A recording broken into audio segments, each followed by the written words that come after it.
Okay, we're live a minute early. So let's figure this thing out. Yeah. Now, will it record automatically? I believe so. So we're live. We can get No, going. we're in side by side mode, so that's good, I think. Great. Yep. So should we start Oh, welcoming? yeah. I don't know how to see who's joined us. Maybe We we don't should. have anyone yet. Okay. So let's give everybody just a couple of minutes to come in and we can talk about, sort of maybe we can talk about why we uh, decided to start S&J Cafe. And we've got a couple people joining in. So Good morning, everyone. Super excited to see. Stacia, hi. And LinkedIn user and Carol Ann. So we've got some people here. That's great. We're playing around with the new technology, so we're still learning a little bit. So appreciate everyone joining. So I can start. So for those that don't know me, I'm Julia Levy. I'm a global talent acquisition executive, and I've got a passion for helping people find meaningful work. And with me, Susan, I'll let you I'm, introduce yourself. Hi, everyone. I'm Susan Van Klink, and I'm a former talent acquisition professional turned executive and executive coach. And between Julie and I, we've literally helped thousands of people find meaningful work and advance their careers. And we really wanted to bring our knowledge together and create a cafe-like experience where we could have conversation and share good information, answer questions, and share a drink together. So today you'll see my Tim Hortons mug. Because I'm up in Canada, so any fellow Canadians will know that Tim Hortons is our major brand here, and I'm drinking a nice hot cup of tea. Julia, how about you? What have you got with you I today? made some iced coffee because I'm in Atlanta and it's hot and humid. And so iced coffee here. Carrie, thanks. Hi. Um, and something I want to say, so some of the people on the line are people I've worked with and in the past. And I was part of a reduction in force. Some of them on the line were part of that. And our topic today is around, you know, using LinkedIn to supercharge your job search. And I want to share maybe how Sue and I came together and why this idea came to life with us. So when I lost my job at CommScope, I did a post on social media, and lots of people from my network, past and present, reached out to me to see how they could help. And Sue's one of those people. So Sue and I met back in probably 2006 to 2008 range. Yep, somewhere. And I was at MetLife, and she was working for a vendor solution, and we were looking to engage with them on their product. And we've stayed connected since then. And Sue reached out, and we set up a virtual coffee, and she had tea, I had coffee. And we started talking. And as part of that conversation, we said, hey, Sue actually said, hey, I've got this idea. And what do you think?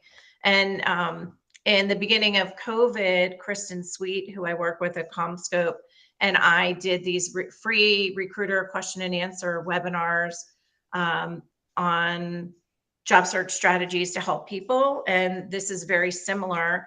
And Sue and I both, liking coffee and tea, decided to call this a cafe, which means career advancement for everyone. And so no matter where you are, if you're in a job search, recently laid off, haven't looked for a job before, or maybe you're stuck at a director level trying to get to a VP level, or manager getting to director, whatever, wherever you are within your career, if you've left the workforce and are trying to get back in, or thinking about retiring and wanting to know what your second act is, we want to help. And so that's where this brainchild came from. This is our first live conversation. We'll be doing this bi-weekly, maybe even weekly, but just wanted to start. Somebody's asking if it's going to be recorded. I believe this does record it automatically. And so we should be able to then have it as a replay for you. 100%. And what I wanted to add to what Julia was saying is I often get people who reach out to me who have left a job for some reason or thinking about leaving a job. And one of the things that I do to help is sort of help them to think about how to leverage LinkedIn and how to bring the power of their network to bear in their job search efforts. And so we're going to talk a little bit today about best practices for doing that and some of the things you should be thinking about. And we'll open it up for questions that can be put into the chat, and we'll answer questions. And I think we'd also like to source, topics for future conversations. Are there things that you're interested in, challenged with, want to learn more about, would love us to bring to the cafe? And we'll just keep a running list of topics, and sort of hopefully this group of cafe participants will grow over time. So where do we want to start? I talked a minute ago about the power of your network, and Yes. I think that that's really critical to focus on. But maybe before you reach out to your network on LinkedIn, you need to know what you're going to reach out to them about. And I've been very blessed and lucky. I know I'm a talent acquisition leader. I want to continue being a talent acquisition leader. So I've got that topic ready. But as I talk to a lot of people, they're a little unsure of what their direction is going to be. Sue, I don't know if you've encountered that with some of the job seekers you've worked with. That's the first place we start, right? Which is, what type of company do you want to work for? What size of company do you want to work for? What type of role within that type of company? If you have had the type of career that I've had, where you could go in a few different directions, then you want to be, sort of purposeful in how you approach people based on how you think they might be able to help. So if you look at my LinkedIn profile, I've been in talent acquisition, I've been in recruiting software, I've been a CRO at a few different companies, I've started and run my own business. So I could go in a multiple number of directions, and I don't reach out to people and say, help me find a job.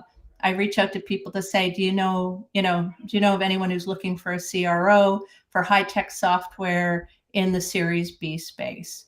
Or I reach out because I know they're in high-tech software in the Series B space. So being very specific and understanding, sort of who you're reaching out to and why. But before we go into that, Julie, I want to go back because you said something really interesting at the top of this, which is you posted a post on LinkedIn. And we see some people do that, and we see some people do that very effectively. And then other people do it and it kind of doesn't go anywhere. I'm assuming you got a lot of response from your post. Why do you think you got so much response from your post? What was it about what you posted and how you said it that you think, other than the power of your network, which you have a lot of connections, but people responded to your post. They saw it and they responded. Why do you think that is? Probably a couple things. I'm trying to think of my post when it seems so long ago now, over a month, Yeah. which is hard to believe. But I wasn't necessarily, I think I have a purpose. So I think about what content I'm gonna put out there, and not just, I'm a very off the cuff person sometimes, but I was thoughtful in it. I wrote something out. I looked at it. I wanted to see if I had a call to action. I used some hashtags. And I think it was just authentic to me instead of maybe so formulaic or generic in the post. It wasn't, hey, I was laid off, I'm looking for a job. And so Yeah. I think it's things like that that you put in there that and then also I think it the my network and that I'm so many people that I'm a connector and I keep in touch with people. I really work hard at that.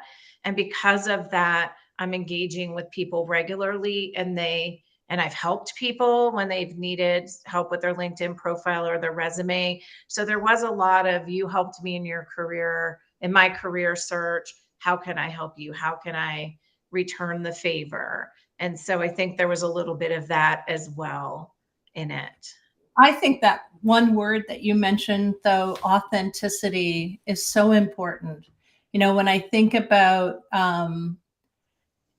when the posts that grab me on LinkedIn and my posts that have gone viral on LinkedIn have been, authentic, sharing a piece of myself in a vulnerable way, not in a sad sack way, just in a like, hey, I'm not afraid to tell you it like it is. And I think that's something that Julia and I have in common, and what we wanted to bring to this cafe was really the sense of you could pull up a chair, sit down and have a coffee, a tea, or a cold drink with us, and and don't be afraid to be real, to tell it like it is, to ask the tough questions, um, and to get your questions answered, because it's really, these are uncertain times that we're in, and some people can, sort of lose a job and land on their feet and find a job almost the next day. But it's not like that for everyone. And we really want to help people who have been displaced find their next gig that they really love, not just that, they'll take because it's work and it's a paycheck, but work that you'll really love at the end of it. So would love to know, of the people that we've had join us, are you actively looking for a job? Are you thinking about changing jobs and you're looking for help in that area? Or do you just know Julia or me? Love to see what everybody's working on right now and how, sort of how we might be able to help. But while we're letting that come up on the screen, I think if we go back to the do's and don'ts of LinkedIn, certainly being authentic, if you're going to post, is one of them. I also like to encourage the people that I work with to post meaningful content that shows your expertise. So, for example, when I read Julia's posts, there's really good talent acquisition.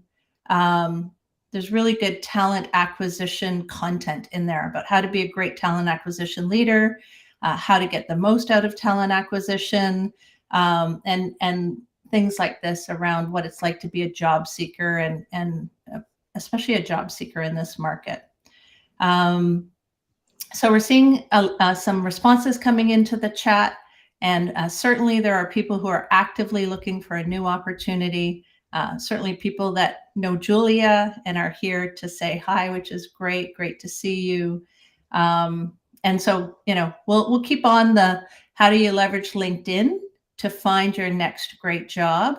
And then if you have any other topics that you'd like to hear about, we'll put those into the queue for future weeks. We're going to do this every other week to start, and then maybe go to weekly.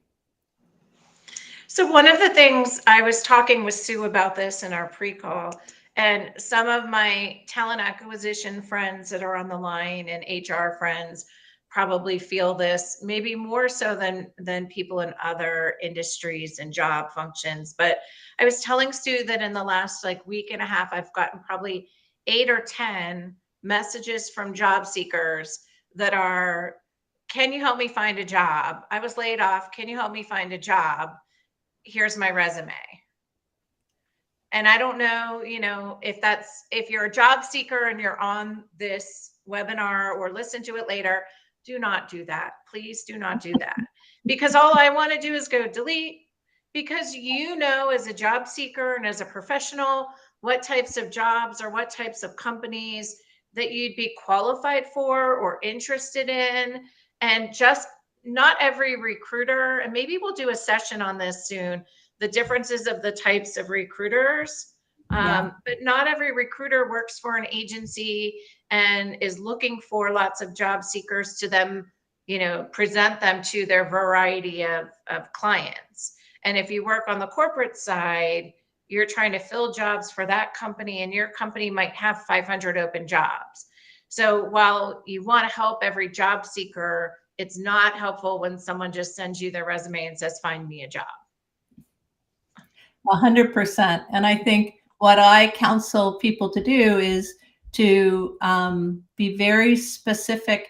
And I often encourage informational interviews as a great way to start. So, not necessarily looking for the hiring manager at the company that you want to work with, but looking for people in your network that might work at the company that you want to work with, or people in your network, because that's really the power of LinkedIn, right? It's not just who you know, it's who they know and how they might be able to help you reach the person that you're trying to reach. And so, and what, sort of what can you bring to the table when you reach out to say, hey, uh, I'm in the process of figuring out where I want to go next. I'm very interested in your company for X, Y, and Z reasons. And would you be open to a 15-minute chat with me about what it's like at your company? What you're trying to do is make a connection that will turn into a referral, and that will help you to have a champion within the company to help you get into that job. So I think that's an important one for me, which is it's not just necessarily about going straight to the hiring manager. It's also about finding people that you might know in common who could help, sort of refer you into the job or put in a kind word. I'm always connecting people with my husband Dave, who works at PricewaterhouseCoopers, and I'm like, hey Dave, can you find this person? Can you find this person a job? So, leveraging our connections to help you get to sort of the endpoint that you want to get to. I found sometimes in my career that it's not my direct network that is the most helpful. It's people 2 or 3 levels away, for sure, Yeah. that are like, they want to help their friends, right? So they're, oh, I worked with Priyanka. So Priyanka, I know Priyanka. Okay, let me go help you. And that they're very motivated by that. So your extended network and the power of it. Um, and I think, Sue, the virtual coffee idea is fabulous. And I can tell you, I've had a lot of virtual coffees in the last couple of weeks. And I think it's really important to keep those people updated on your progress as things go along, because they might not have something for you today, but a month from now, something might come up. And keeping people updated on what's going on with your job search, or just those check-ins, can be really valuable, because in the moment they might not be able to help you, but 3 weeks, 6 weeks, 8 weeks down the road, they might be able to. Don't you find that looking for a job is very similar to sales, right? When you Mhm. think about how you prospect in sales, if nobody's ever done it, happy to share some insights here. But one of the things is this idea of drip marketing, of this continual reach out and touching base with someone, hey, it's me. Just, wanted to share something, or I saw you posted about X, and I'm really passionate about that. Can I help? In almost every conversation that I have with somebody, I say, how can I help? Right? What is it I can do to help you in what you're trying to accomplish?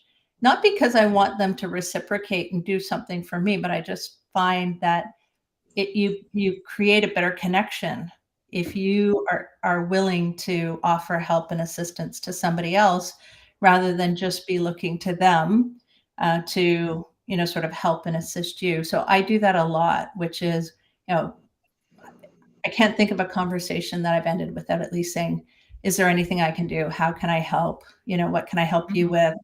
And I think that's part of why Julia and I are connected and why we're connectors, right? Because we have that same approach and that same mentality. You made me think of the last time I was part of a RIF. Mm-hmm. I was at MetLife and I was offered outplacement services. So if any of you that are actively looking right now and you were offered outplacement services and you're not taking full advantage of it, I highly suggest you get every penny out of that offering. And I worked with this senior coach. Her name's Charlotte Lee. I've stayed in touch with her in the last 12 years because it was a dozen years ago. And one of the things that Charlotte taught the working group I was part of was about bringing someone a dead mouse, which kind of sounds icky, but it's if you have a cat. I'm a dog person, and my dog is laying right next to me, but so you might hear her bark, and some of you know Ellis. Um, but the thought is, and this goes to sales, is you want to keep in touch with people, give them something valuable, like so a cat brings their owner a dead mouse or a lizard that they found, and they drop it on their door like, here, look at what I brought you. And I believe Charlotte may have written a book on that, some Okay. wording like that. Give them a dead mouse, but it is that sales principle. And the recruiters on the line know this as well for passive candidates, right? You can't just reach out to someone and say, hey, take my job. But it's hey, there's this interesting article that I found that I thought you'd be interested in, or oh, did you see X, Y, and Z? Or if they post something on LinkedIn or another social network, don't just like it, but comment on it Yeah. and add value to the conversation. And doing those types of activities on LinkedIn or other social networks will help build your people viewing you as an expert or knowledgeable on a topic or interested in a company. And people do notice that and pay attention to it when you're not just saying yes or liking something, but the and adding something else to it. Yeah, and doing your homework is so important. I was thinking, and when we were talking on our last call, Julia, that you had someone reach out to you and say, "Hey, I'm out of work. Can you find me a job?" And I hope I'm allowed to say this. Your inside voice was like, "I'm also out of work." And if you had read my profile, you would know that, right? So it's really important when you're reaching out to people on LinkedIn with an ask, especially, that you make it personal, that you make it very clear that you've done some research, you've done your homework, you know who this person is, and sort of, you can share what you value about them. Now, if they don't post on LinkedIn, as some people don't, at least know what their current job is, and sort of be able to reference some connection if you can find it, because that takes a cold outreach into a warm lead every time, right? The other thing I would do sometimes is, I'll say, "Oh, I see Julia, right? I love Julia. We've known each other for a dozen years or more. I guess it's more. I don't want to do the math. Anyway, but be great if, sort of we could connect." Now, that's not Julia doing an introduction for me. And that's, I'm using the power of the fact that we both know someone in common as a way to potentially create a connection. Now, if you could reach out to Julia and say, "Hey, I see you know so and so. Would you mind doing an introduction for me?" That's more powerful than even the, sort of, "Hey, we know the same person in common." But you don't want to play that card too many times. You want to make sure that you're saving that card for the really important connections and not for every connection. Does anyone on the live chat have a specific request format when they're asking someone? So if you're going to reach out to me and ask me to introduce you to Sue, um, how do you approach people? One of my favorite things to do is to write something up. So I might say, Carol Ann, I see that you know Sue. Could you introduce me to her? I've gone ahead and written something for you. Feel free to edit it and make it your own. Thank you so much. I appreciate you. And then I've already taken the effort to write up something that Carol Ann could use in order to send it to Sue. So I'm making it very easy for Carol Ann. And I'm also controlling the narrative because if I just said, Carol Ann, can you introduce me to Sue?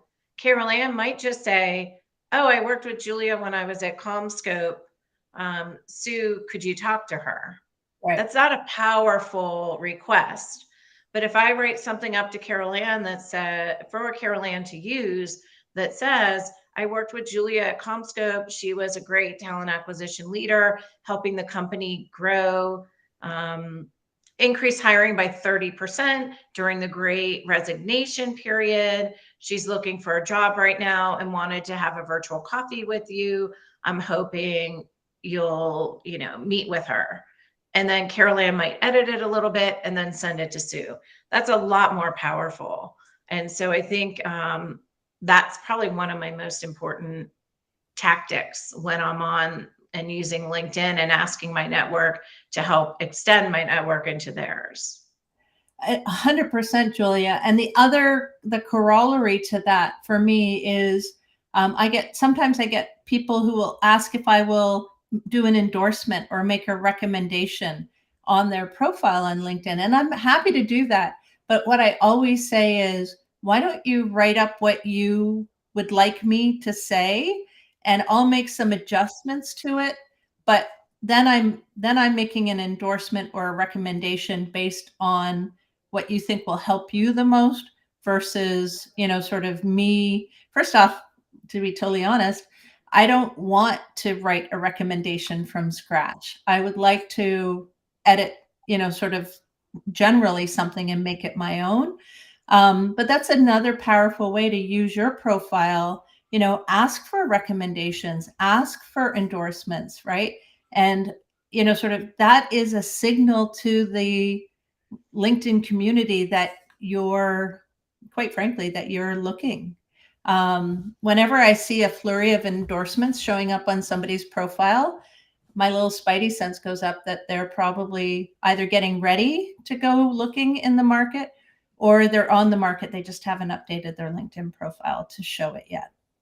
So I want to be mindful of time. Sue and I had said that we were going to try and keep these short, and we're right at that almost 30-minute mark. So I wanted to see if there were any questions from the audience.